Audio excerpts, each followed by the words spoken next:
जम्मू कश्मीर में राज्यसभा के चुनावों की तारीखों का ऐलान जल्द ही होने जा रहा है और अच्छी बात है। किसी भी समय पार्लियामेंट सेशन में चुनाव आयोग जो है वो राज्यसभा में चुनावों का ऐलान कर सकती है और जम्मू कश्मीर से कौन कौन कैसा व्यक्ति राज्यसभा में जाना चाहिए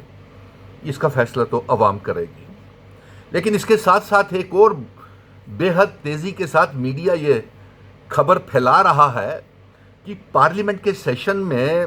रियासत के दर्जे की वापसी का बिल भारतीय जनता पार्टी ला सकती है।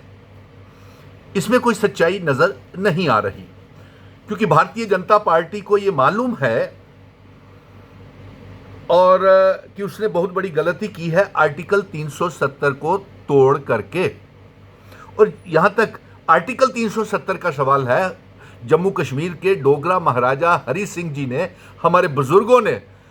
आर्टिकल 370 1927 में जम्मू कश्मीर की आवाम की ज़मीनें नौकरियों की हिफाजत के लिए article 370 state subject special status हमको दिया था। अब भारतीय जनता पार्टी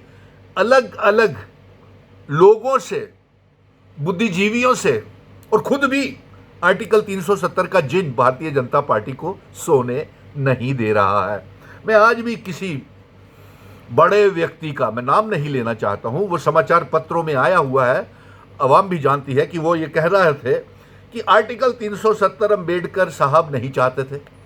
अरे साहब, आप कैसी बात करते हैं? अंबेडकर साहब नहीं चाहते? अंबेडकर साहब के संविधान ने ही तो आर्टिकल 370 3 बार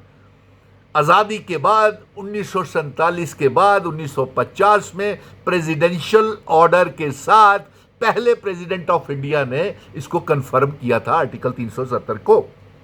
और फिर उसके बाद पार्लियामेंट में 3 बार लाइफ टाइम के लिए इसको बढ़ा दिया गया।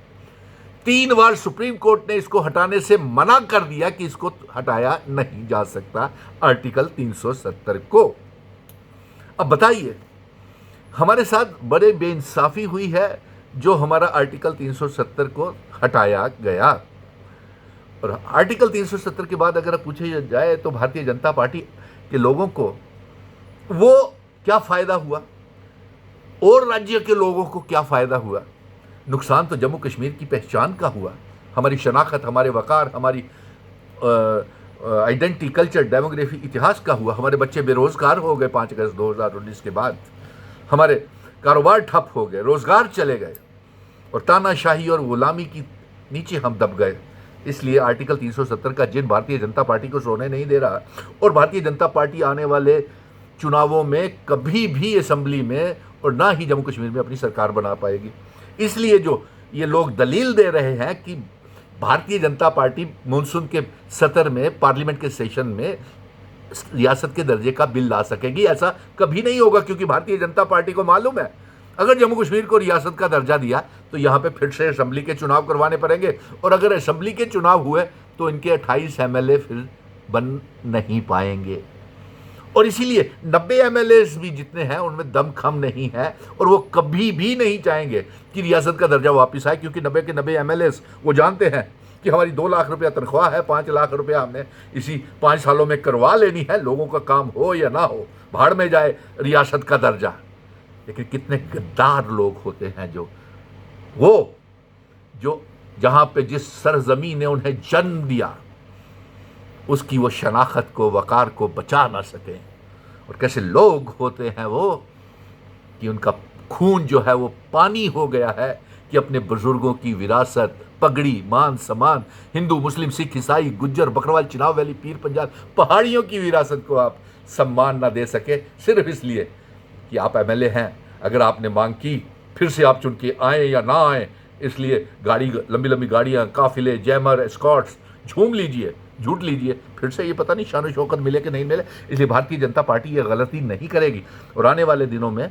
पार्लियामेंट के चुनाव, राज्यसभा के चुनाव होने जा रहे हैं, उसका ऐलान हो सकता है, बाई पोल्स का भी ऐलान हो सकता है, कारपोरेशन, पंची, सरपंचिस, पंचायतों के भी चुनाव हो सकते हैं,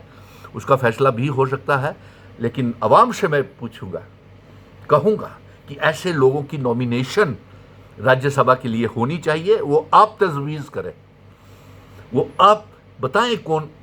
राज्यसभा के लिए सही नुमाइंदा है। और अलायंस की सरकार को भी कहूँगा कि एक जम्मू का डोगरा बेटा जिसने 5 अगस्त 2019 के बाद रियासत के दर्जे की आर्टिकल 370 स्पेशल स्टेटस की जंग लड़ी हो, जो अभी भी जंग लड़ रहा है कि हमारे instrument of accession standstill agreement, जिन शर्तों के ऊपर असेशन जम्मू कश्मीर लद्दाख पीओके गिलगित बल्टिस्तान का भारत के साथ हुआ है, और जो पीओके गिलगित बल्टिस्तान को आज़ाद करा के भारत का हिस्सा बनाना चाहते हैं, उस डोगरा बेटे को राज्यसभा के लिए अलायंस सरकार को नॉमिनेट करना चाहिए, और ना कि किसी हारे हुए रिजेक्टेड एमएलए, मिनिस्टर, एमएलसी को राज्यसभा में भेजा जाए। और मैं अलायंस की सरकार को भी कहूँगा कि जम्मू कश्मीर की रियासत के दर्जे के ऊपर जितनी आपको तेज़ी लानी चाहिए, 90 के 90 एमएलए नहीं ला रहे हैं, इसलिए आप असम्बली का सेशन बुलाएं, वहाँ पे डिबेट करें कि मरकज़ की सरकार, प्राइम मिनिस्टर, होम मिनिस्टर साहब रियासत का दर्जा क्यों वापस नहीं कर रहे। और वजूहत मैंने बता दी है कि वो रियासत नहीं देना चाहते हैं। अगर रियासत दी तो फिर से असम्बली के चुनाव होंगे, और अगर असम्बली के चुनाव होंगे तो 28 उनके एमएलए चुन करके आएंगे या नहीं आएंगे, ये उन्हें जानकारी नहीं है। और फिर वो तो ऑपरेशन लोटस के तहत खरीद फरोख्त, हॉर्स ट्रेडिंग करने की कोशिश कर रहे हैं। कई एमपीज को उन्होंने पीछे से बैकअप कर रहे हैं। अफवाहें, ऐसे ऐसे व्यक्तियों को एलजी बनाने की अफवाहें उड़ाई जा रही हैं जो इस काबिल ही नहीं है कि उनको लेफ्टिनेंट गवर्नर, हम तो मांग कर रहे हैं कि लेफ्टिनेंट गवर्नर जम्मू कश्मीर का कोई local state subject holder, supreme court, high court का जज हो, जुडिशरी से हो, आईएएस आईपीएस ऑफिसर हो, या कोई आर्मी का ऑफिसर हो। हमारा विजन डॉक्यूमेंट बिल्कुल क्लियर है। तो इसलिए वो जो जिन व्यक्तियों के नाम एलजी के लिए चल रहे हैं वो बेकार के व्यक्ति हैं, डेड वुड हैं, वो नहीं चल पाएंगे, उसको वो हमें सरकार नहीं है। और अब ऑपरेशन लोटस के तहत ये भी कोशिश कर रहे हैं कि नेशनल कॉन्फ्रेंस को न्योते दे रहे हैं कि आप हमारे साथ सरकार बना लीजिए, हम रियासत का दर्जा दे देंगे, और फिर ये भी करेंगे हम कि दोबारा चुनाव कराने की ज़रूरत नहीं पड़ेगी, हम खुद ही कर लेंगे।